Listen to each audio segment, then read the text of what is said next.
Daddy, how was your day? Daddy, will you come out and play? Daddy, did you know I know how to tie my shoes? Oh, and Daddy, did you know I can count my ones and twos? Oh, and Daddy, I almost got to say I love you, Daddy, in every way.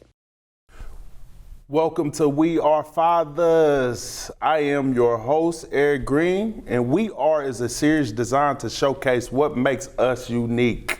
And today we are talking about something near and dear to my heart, and that is fatherhood.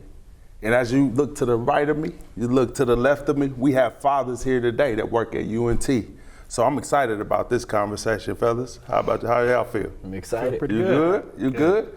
All right, so we're gonna introduce ourselves. You just say your name, your kid's name, and their ages. My name is Stan Hughes. I am a career development specialist. I have 3 boys. My oldest is Nick, he is 30. My middle child is Dre, he's 25. And my youngest is Chasten, and he is 22.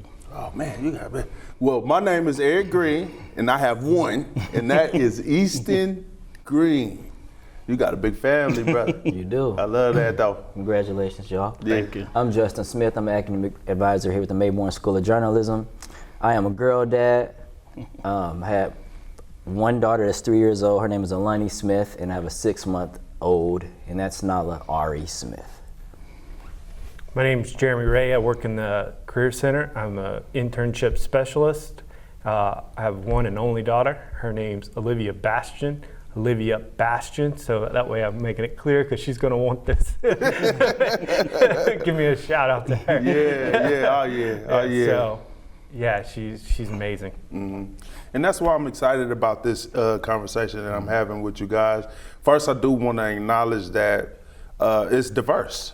You know, he got older children, and we kind of got younger children. So I'm super excited about the conversation we're gonna have about being fathers. You know, it's a difference than being a dad versus being fathers and being involved.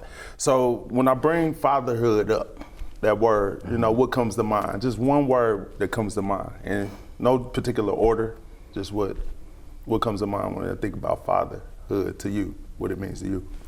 Leadership. Patience. I'm gonna say debt. That's real. And I think about growth. Do anybody want to expound on that? You said leadership, patience, Debt. debt. For me, it's with 3 boys. My youngest is 6'11". My middle child is 6'6". So finding shoes, finding clothing, where they don't wear sweatpants 7 days a week. But it's still the whole journey of watching them grow, watching them develop. To me, is priceless. You can't put nothing on it. They've taught me how to be a dad, because you're gonna grow, you're gonna learn, you're gonna develop.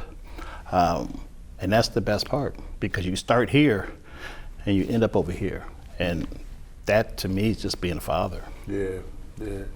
And when I look at that, it's not a bad thing. It's more like an investment, because you do invest a lot of money in your kids to get the best, you know. And I like what you said about growth, because it kind of translates on what I was saying. Like, I think when I became a father, I just discovered things about me I never knew. You know, like you said, patience. Like, I didn't know I was real impatient until I had a kid. Because, you with your wife, you could just do your own thing. But when you are responsible for somebody, you have to really just hold back, you know, and be patient and be present and really be invested in the time that you spend with them. And that's why I say with growth, I learned so much about me. And I even think I'm a better worker because me being a father. You said leadership. What do you mean by that? I said leadership because I thought about the cliche, providing and all that. But that's like just the general role of just being a man. So you don't have to be a father. You can just have a wife or significant other, period, and supposed to lead, right? Or supposed to provide. But leadership, in my sense, like they literally, me being a girl dad, the 3-year-old, I expect her to just go to mom, but it's literally, she's right there, like dad, I have to, you know, just leading that way and still be soft, you know. Yeah. I like what you said about growth earlier. With patience, it comes like you want to recognize that they have to grow. And in order to do that, you've got to be patient. They've got to think about their decisions. And you want to make sure you instill that in them. You take your time with making, if it's a good decision or if it's a bad decision, you want to make sure that you're taking your time so that in any way, any case that they, whatever their decision is, that they're thinking about it beforehand and going into that process with a clear mind and not just trying to jump into it and act rash. Man, I love what y'all, how we started this conversation. Now we got to take it back to the transition part of it. Like when you found out your wife said, "I'm pregnant," what was that experience like? I'm pregnant. What did you feel? What did you think? I know I should have thought about that. I was like, oh, I'm coming out of some money. But I also was like, man, this is crazy. This is real. What did y'all think? Mine's a little different story. Mine was 5 years old when that happened. So she wasn't necessarily that same route as everybody takes. And when you jump into that kind of lifestyle, it's a different kind of choice. You're a single person, you know, you're about to go into a relationship where you don't really plan on it having a significant other with a child, and you're just like, is this for me? You know, what am I about to get myself into? But I think is you allow your feelings to like take it, you know, and put an investment in that. Things happen, and you'll make the best choice, and you find out like this child is like now becoming a part of me, and while I haven't had her since the beginning of my life, or since the beginning like of her life, I was able to raise her with the things that I value and put the investment into her that I think could help her grow. And I've never been not any proud of her. That's not the right word. I see what you're saying. Yeah. I've always been proud of her for anything she's ever done. You know, so. And I think that is incredible to inherit a child that's not even yours. Yeah, like it's a choice. It's a choice. God chose her. So. Yeah, and I could relate because I have a stepdad that married my mom, and I was like 8 years old, and you know, he had to take on that responsibility, and I know that's a dynamic that's challenging. It takes a special man to be able to take on that role as a father and raise a kid that's not your own. So just you even making that decision or that choice with a 5-year-old to be like, I want to invest my values, or I want to make sure that you are, you know, grow up to be the best adult that you can be, is noble to me. So I just wanted to. She brings out the best in you also, you know. So sure. So, all right, you fellas, man, when y'all found out, I know you had to go all the way back, but when y'all found out that I'm about to be a father, to me, it was, because I'm ex-military, so being stationed in Desert Storm over in Iraq, some of the things that we had to partake. I was nervous having kids because the side effects of some of the medication we took. So my biggest fear was, I don't know how my child's gonna come out. Is it gonna have learning disabilities or something? But I was blessed. Like I said, I got 3 boys, they're healthy. And when I found out, I was scared, to be honest, because it's like I'm 28, 29 years old, and I don't know nothing about being a father. But once they come into this world, your whole view just change. You begin to look at things inside of that child. You get to see yourself. You get to see, hey, you know what? this generation is going to continue on because my child is going to continue. So it was a blessing. It was scary, but I wouldn't change nothing. Yeah. I wouldn't change anything. Yeah, that's amazing. How about you, Will? So for me, thinking back, I have a situation like, not odd, the odd part's going to be sad. All of my 20s, I was a stepfather through undergrad, through grad school, and that relationship didn't work out before I started my own bloodline. At 30, this is the odd part, was in a relationship with my lady for 2 years, but I was like a teenager, like didn't want to tell my parents, and you know, how am I go about that, and stable, credit score high, degrees already behind me, and I'm just like, man, you know, what am I going to do? But I really wasn't scared of the fatherhood part. Wanted a healthy baby, of course, was praying for a boy, you know, rooting for that, and here I am, a girl dad. So, yeah, going back, I really wasn't afraid of the steps. Like everything was planned out financially, had villages, her village, my village, strong. So it was really we just needed the baby here, and to see the tornado that was gonna be thrown at us, the good, the bad, the ups and downs, and the 6-month-old is a lot tougher than the first one, and she's only 6 months, and I'm like, man, like you see the bags, I don't know if y'all, That's real. So. Yeah, I think when I found out, because one thing whenever I grew up in, you know, Wyandotte County, and I seen, you know, single mothers, and, you know, I was fortunate to have a stepdad to come in my life, and I can see a marriage over 30 years, you know, what commitment looked like, you know, what being a father looks like in his best version of it. But I think I made that decision in my head that I wasn't gonna have a kid unless I'm married, and I was financially stable. So, like you, Justin, I was like, it was planned out, you know, and because I wanted my son to have the best, healthiest, the strongest start that he could possibly have, better than me, you know, than I had. So when I found out, it was funny because me and my wife talked about it.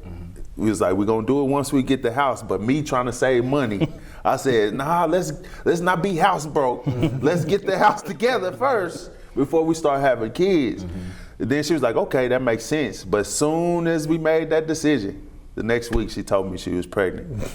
So I had mixed feelings initially, but I knew that it was the right time, and I just was like, let me saddle up. It's time, you know, it's time for me to be responsible. This is what, I'm married. I've been married for, you know, 4 years. So I'm invested. We got a solid relationship. So thank God, you know, that my son is here. So with that being said, what do you what was those moments? Let's talk about, because you said challenging.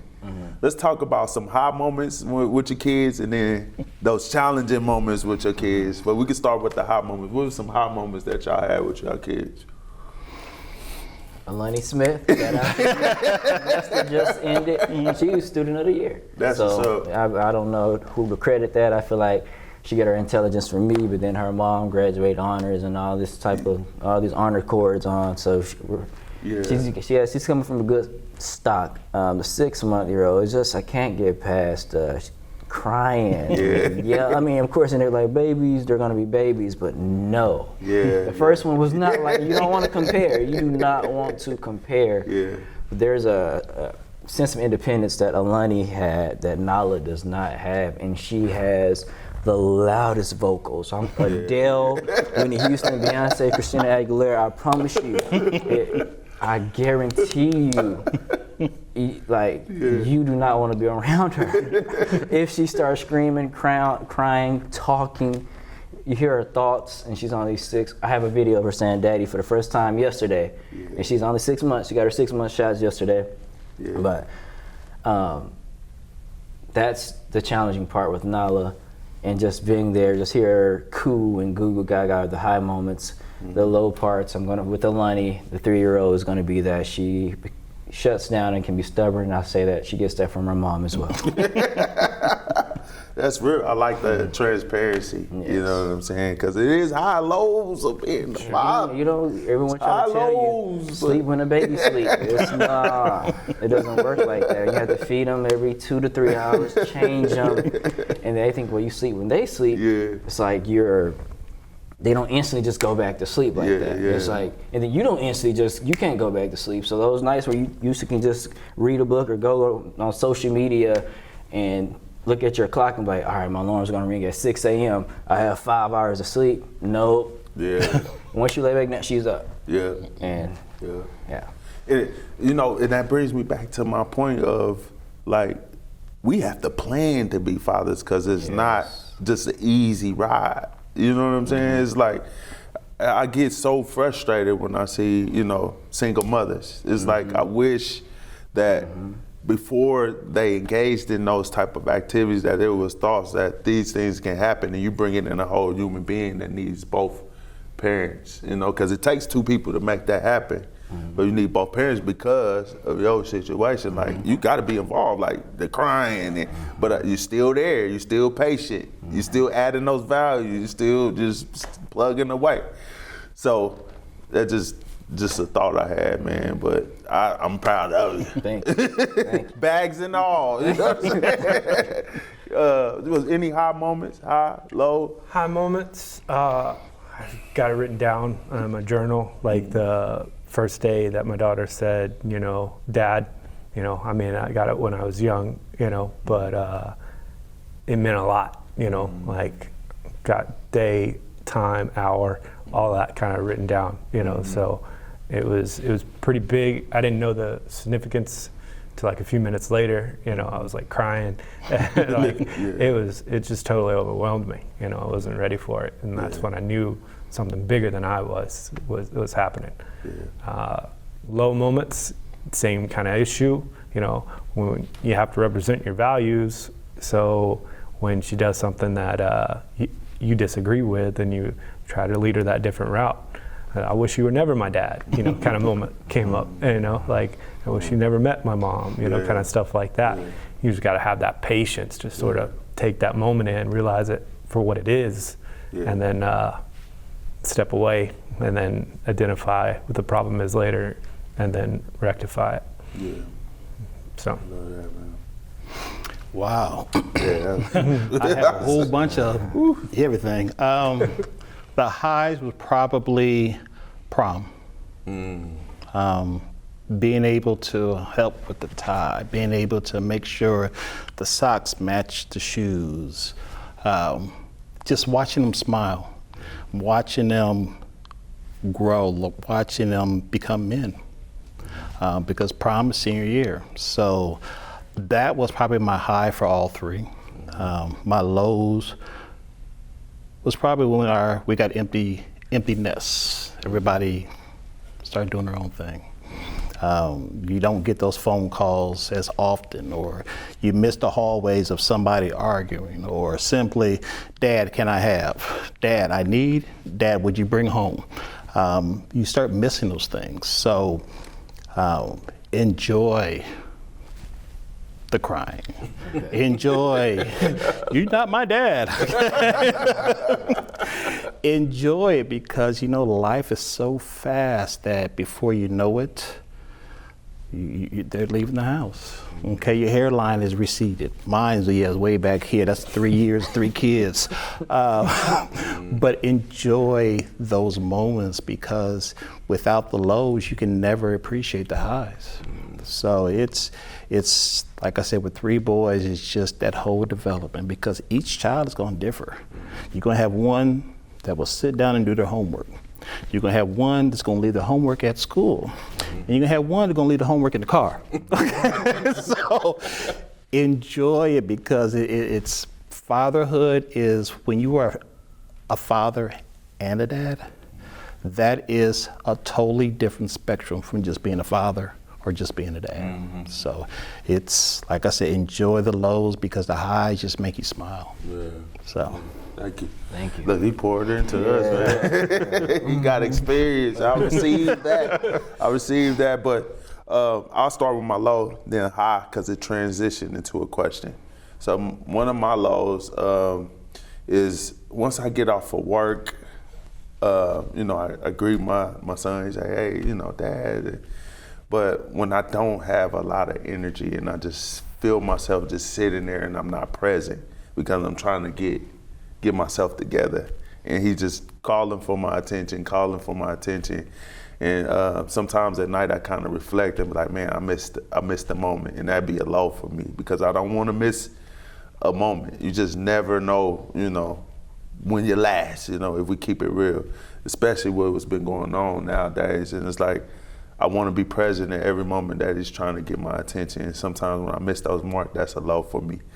Now, high point, I say, is it was one day that I was sitting at the table and I was on that present, the opposite of what I was doing. I was just like, oh man, my son's sitting at the table, he eating his dinner. I'm gonna sit down and just have a conversation with him. I mean, of course the conversation was about tractor trailer trucks and, what else he like, ghost and I mean, one word. I was like, so tell me about the ghost. Ghost? Like, can you describe the ghost? Did the ghost be? But it was the fact that I connected with him in the conversation, even though the conversation wasn't a two-way street, but he was giving me something back, and I was looking him in his eyes and just observing him, a little bitty me. And just trying to pour into him, just develop that communication. That was extreme high to me because the next day when I walked out to work, he was like, Dad, can you sit down at the table with me? And that was powerful, because I was like, he remembered the night before where we had that conversation. So I didn't go to work. I was late because I wanted to sit down with my son and just be present with him. So my question to y'all, what is a connection point that y'all had just like that you really, really connected with your children, your child? You want to take that one? Or you want Yeah. I need to be better at it. It's just something that I've worked on over years, and it seemed to make a difference. Because I believe in patience so much, and it's ingrained in who I am. And my daughter can get angry at certain moments pretty easily. Want her to take a moment, take a step back. And so what we've worked on is we take something that she enjoys, being outside. So sometimes she comes to me, especially when I'm more involved. I need to be more involved in some of those moments. And we'll take a walk together and we'll discuss like how that situation made her feel, how that, we could have handled certain things better, and what that does, it makes my relationship with my wife better because I'm taking my daughter out of that environment that she was sort of had a frustrated moment with, making her better, but at the same time, my wife is like, has a chance to relax and sort of get a little bit more level, and then she sees us bonding, so there's nothing, that can't be better than that. Like that. Connection points. Mine was, so when my kids were young, I made sure that I was always a present. I would make sure that I was at home, especially when they're young. I think the bonding moment, I know it's gonna sound crazy, was when I learned how to potty train. Got Cheerios, watched the video first. I know it's crazy, but for men, you gotta go through this because you gotta show your son the basics. And basics is just going to the bathroom. So we would get the Cheerios and we'll put it in the toilet and we'll play a game, who can hit the most. And it was funny because they looking up at me like, well, Dad, you doing it too? And they start to click in their mind, okay, this is what I do when I need to go to the bathroom. So with 3 boys, we went through a whole lot of Cheerios. But it's the basic things that I think being a father you get to do, and it's the simplest things. And those are the things that they will remember. It isn't the fancy little car or the big TV or the video game. It's the moments that you spend with them. Because it's going to, believe it or not, at whatever age, it's still stuck. It's still stuck right there, and they're like, and then they get to pass that down to their children. So it's just, to me, it's just the little bitty moments that was my connection. You were Cheerios for me. I had a whole box of Cheerios. Now I can never get it. Going out of my Don't like Cheerios to this day.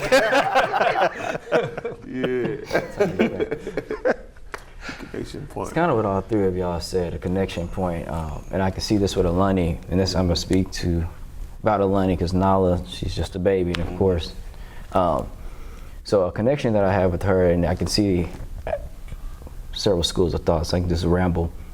But I'm able to still pick her up and lift her up. Her mom can too, but not as easy as just I can just have her up here, and she loves that, especially with a newborn baby that's getting all of the attention all of the time, being able to be held by mom all the time and by grandparents. You know, I'm able to pick her up, and that's how she has to go to sleep. She literally, like, it's hard. Like, if the baby's over here crying, it's Alani's curfew, and baby doesn't have a curfew because she does what she wants to do.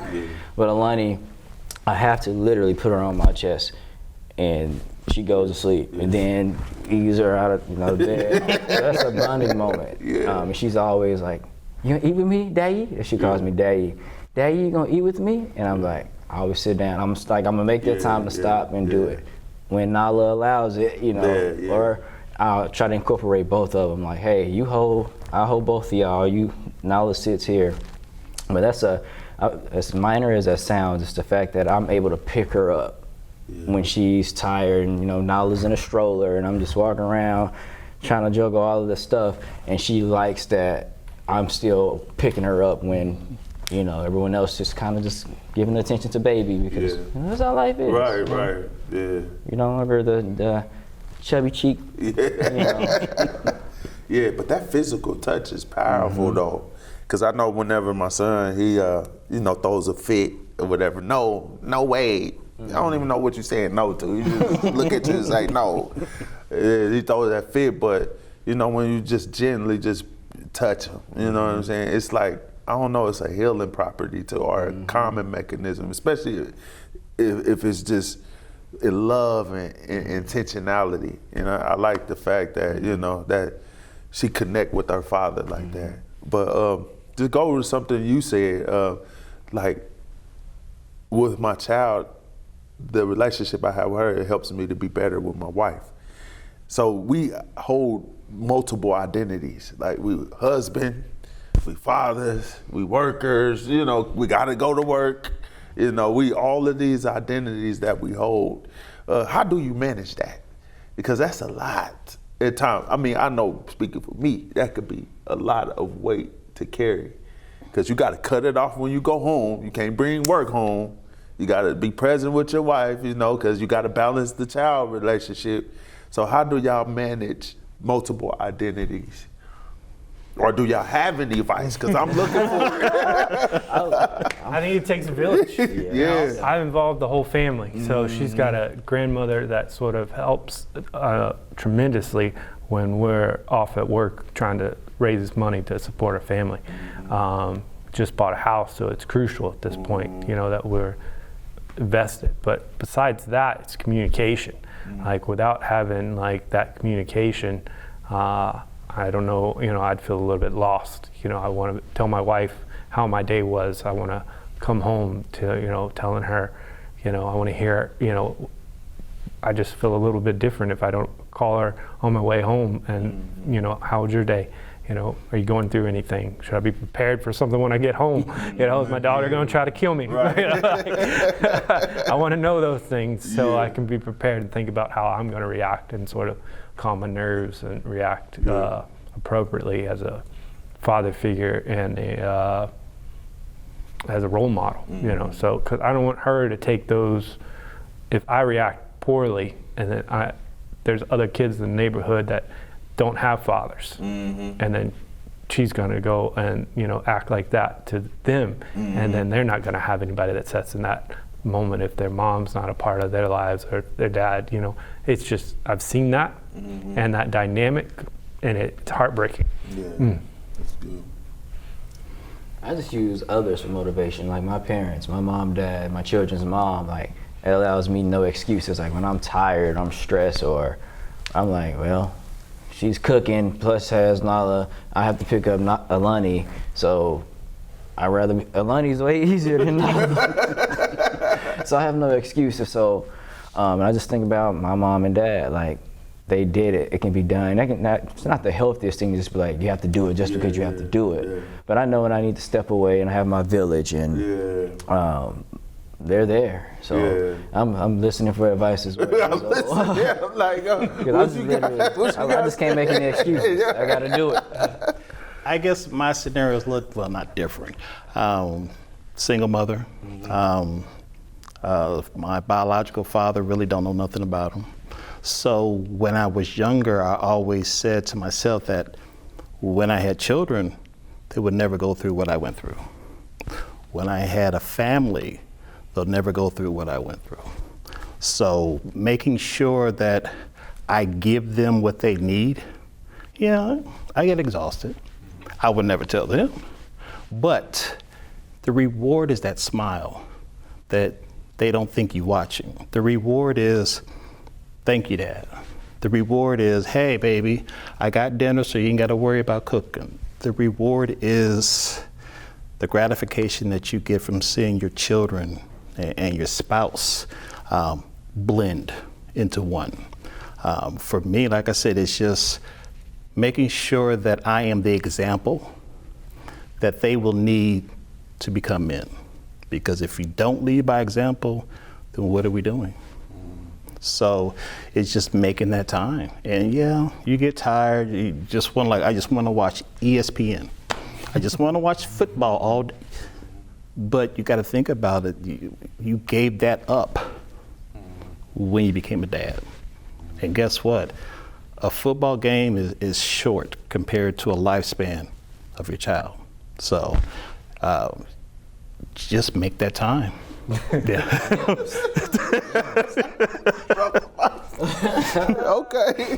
want to follow up with that a little bit. I think it's important when a child comes to you with a problem, they're going to think that you can't relate to that problem, and you don't want to take away. But like, I've got all this experience with that problem. You want them to experience that problem. So I think the toughness of it is finding how you can relate to the child without bringing up your past experience and relate it all to theirs and blend that.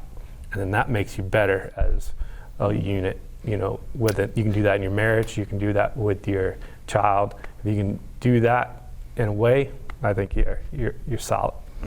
Well, to me, I think just dropping mics. It's okay, and that's just my personal view. It is okay to tell them what you went through. To me, it is okay to explain, hey, I know what you're feeling. I went through this, son. Because for me, I wanted them to be able to relate to me. Not just say, hey, this is Dad, who I could talk to about a problem, but I still walk away with the problem. I'm still unclear on how to handle the problem or how to address the problem, because kids, they don't understand that you can't go in there with your crayons and mark on somebody else's paper, okay?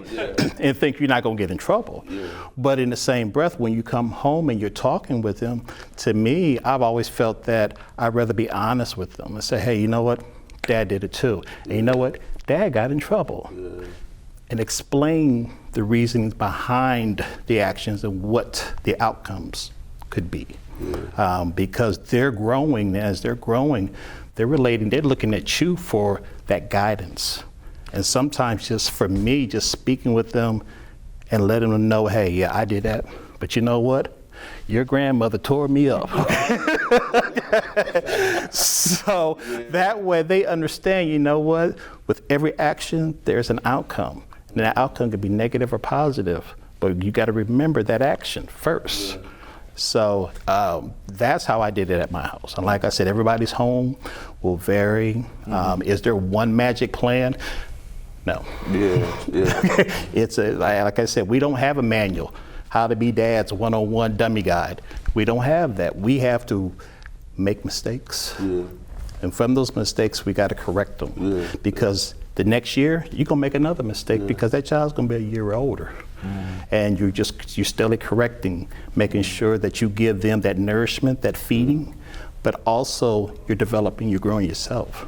So I like that. Just to add to like becoming that lifelong learner, because you got to constantly grow with them. When they 3, they're gonna be way different than when they 13. And they're gonna be way different. I mean, when they're 23. So you can speak to that. A minute. But I think one thing that I really am gonna just hyper focused on is allowing my son to feel safe to even come to me. To even come to me. Cause when you are fear-based with your parents, you start hiding things. And I don't never want my son to hide things because like you said, I can relate. I've been there and done that. I'm the non-judgmental person. You can come to me, let me know how you feel because I probably done everything under the sea or what you thinking about doing. I've done it. But I wanted to make sure that I can relate to Dad. I can come to him about sex, about, I'm thinking about these negative things. Come to me, because I'm pretty sure I've thought of it, and I'm probably still still working through it. So creating that psychological safe space for him to be able to effectively and openly and authentically communicate, how he feel. So that's just my thing. But to pivot a little bit, because we're about to come to a close, what do you thinking about the future, where your child is now, what do you most look forward to? Because I ain't gonna lie, I'm still trying to get with the toddler stages. I'm still, it ain't my favorite. I find great moments in it, but Cheerios. I'm kind of looking ready for the football. And, you know what I'm saying? What do you, I'm not saying I love my son and I enjoy it, but I'm looking to play some catch. I'm looking to have those conversations. Looking to tie that tie. So that's some of the things I'm looking forward to. What are some of the things y'all looking forward to? Grandbabies. Ooh. I'm expecting my first grandson in November. Congratulations. So, that's cool. So for me, that's being able to see that next generation, being able to spoil that child, send that child back home. Give them candy. But being active in that child's life. Because like you said, once they get old and graduate from college, your house gets empty. It gets really quiet. And then you're looking at your wife, you're like, okay, let's go to dinner. But when the grandkids come around, you get to see a part of still yourself in them. You get to see your son become a man because, like I said, the best test of a man is bringing a child into the world. So that part right there, at my age, is my excitement. That's all. Legacy. That's really a good question. Because I guess when I envisioned having sons, I was the same way, the sports and is he gonna look like me, act like me, and to be honest, just having, Nala, it's really, to be honest, it's hard to even see the next day, So I have to think about Lunny, and then even when we were speaking in the back, it's easy to have conversation as men. When you think about when you're just speaking of boys, and then it's like, dog, I have girls, and then but it's really the same things. They're gonna sex. And my God. And you can't be like that. You have to have an open conversation. So I really don't know what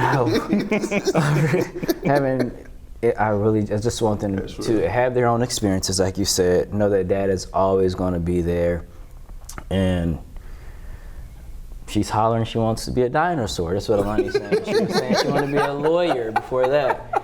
And I'm just like, I just think you have no idea. When you get older, everyone probably work from home. Yeah. And have some job behind a computer making 6 figures. And I don't know what you can do with your little sister.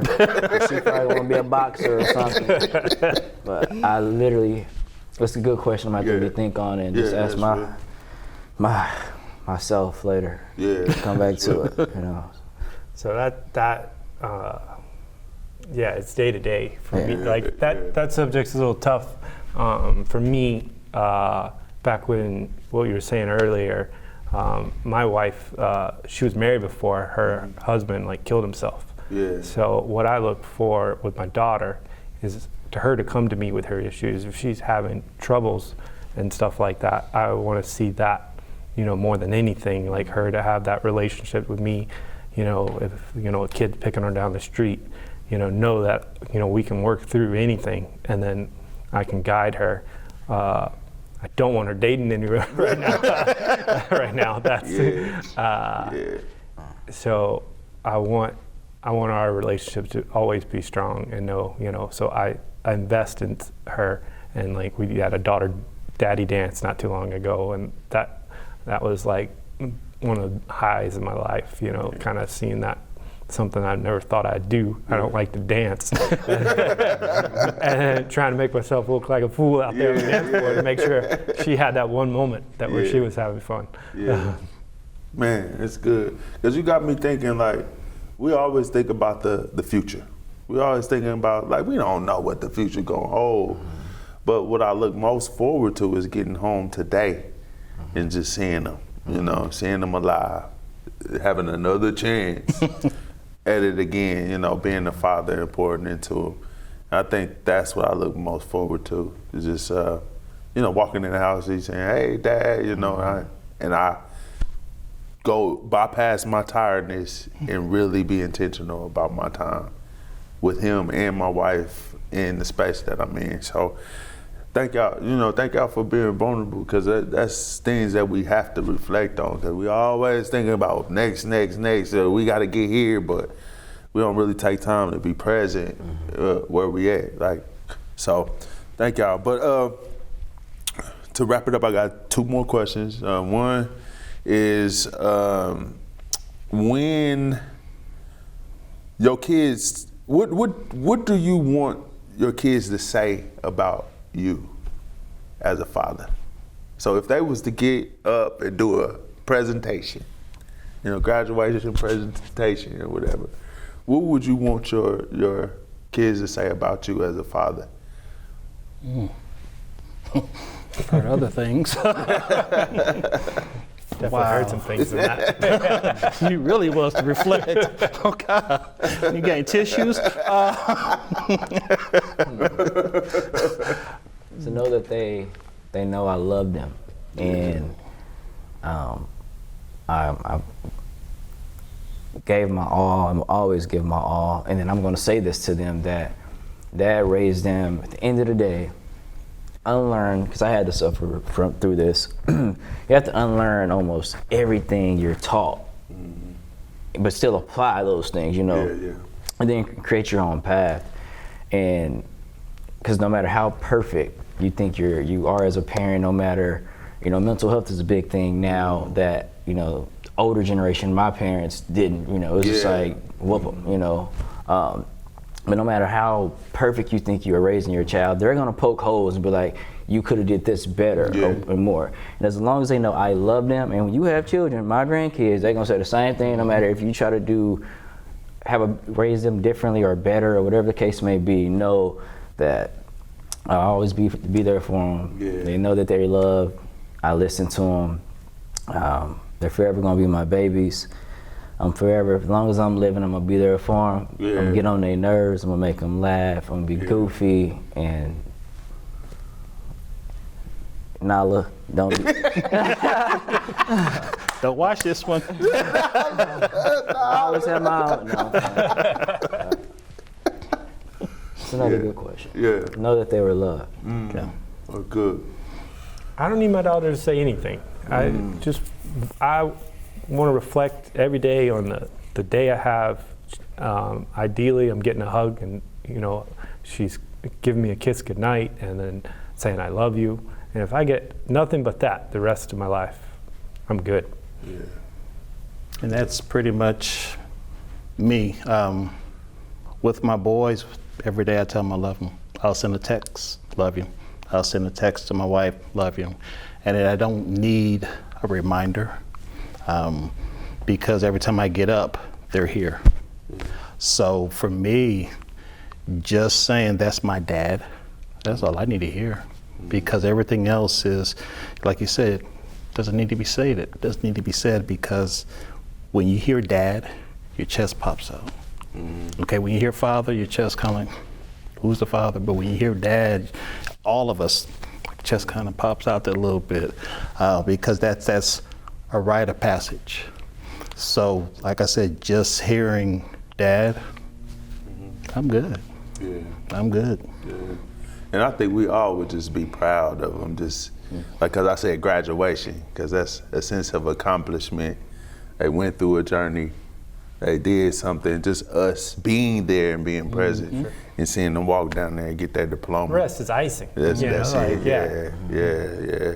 And I think, like my son, he just naturally give you back what you give him.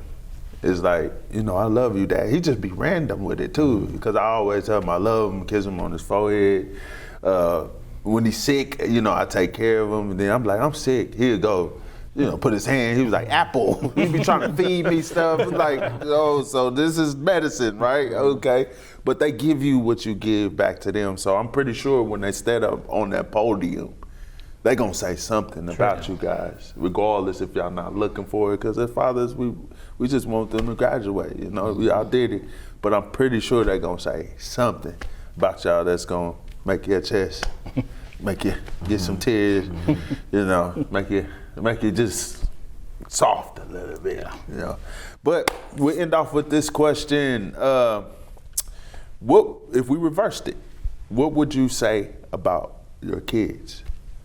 We can end off with that. If you was in graduation, I know it's just kind of we taking it, switching the reverse. If I was up there on the podium and my daughter was sitting in the audience and you was giving the speech, what would you say about your kid as her introduction as she about to come up and speak?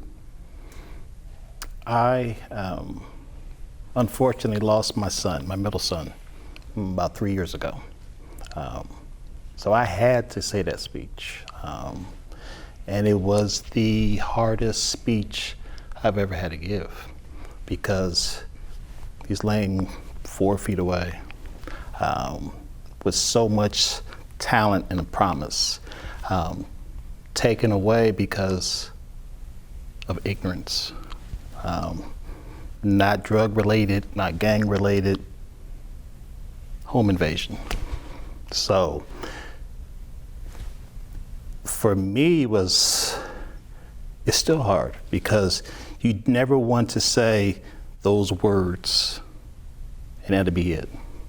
Because those words, that's it. You don't get another picture, you don't get another handshake, you don't get another hug. So for me, it's hard because I still have my other 2 boys, but it's still, your heart still feels right there, standing at that podium, looking at this coffin. But I also know that he's still here, he's still around me, he's still guiding me. He's still kind of telling me, Dad, don't do that. Don't send him no more money. He don't need no gas, Dad. Or Dad, put that last piece of chicken down. Your pants are getting a little tight, Dad. So those are the things that for him, he still gives me. My other 2, my oldest, I never thought he paid attention to everything I did. And I always tried to lead by example.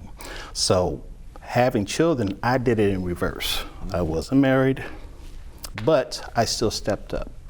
I became the father, and then I became the husband. So we didn't have things set up the house. Like I said, we did everything in reverse.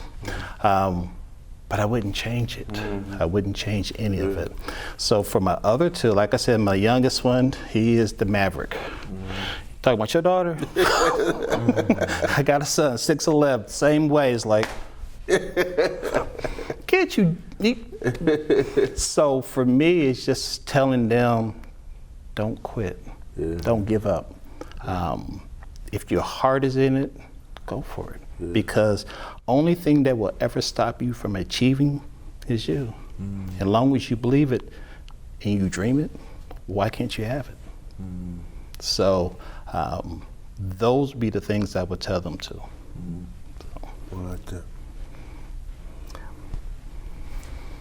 I don't know where to follow that. Yeah. Got a taste of that. I met my dad when I was 10. My dad's gay, so I've been a part of, like fighting people that are against my dad's lifestyle my entire life. Lost my dad, like got a phone call told to drugs later on in my life. My daughter I relate to, she lost her dad. So we're coming together, we're finding this common ground. I want her to be able to, notice, what I stand for and bringing her up. And any moment I'm gonna, be there for my daughter, like whatever it is, I get a call. There's nothing more important than my daughter and my wife. So I'm gonna say that at any time. I'm gonna praise them for every single accomplishment they've ever made.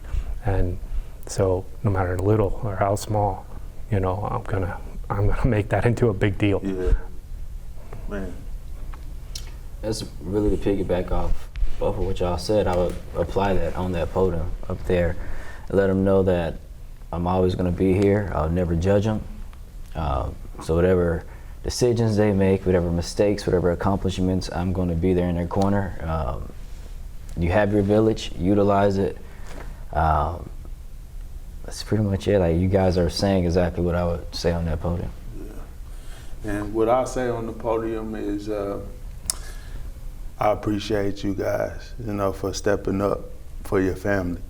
I know I address, my son or whatever, but this is the Fatherhood edition, and this should be celebrated. That fathers are involved, that they are present, that they do want to celebrate, even make those small things big, that they want to, shape Nylas and shape the 6, 10, and 11s, and regardless of all the resistance that might come, we still here, we still present, and we still standing, and this is a reflection of that. And I say to you, fathers, thank you. Thank you for showing up. Thank you for doing what y'all do, because it's motivating to me, and I'm pretty sure to whoever else is listening. So with that being said, this is We Are Fatherhood Edition. We appreciate y'all for tuning in, and peace.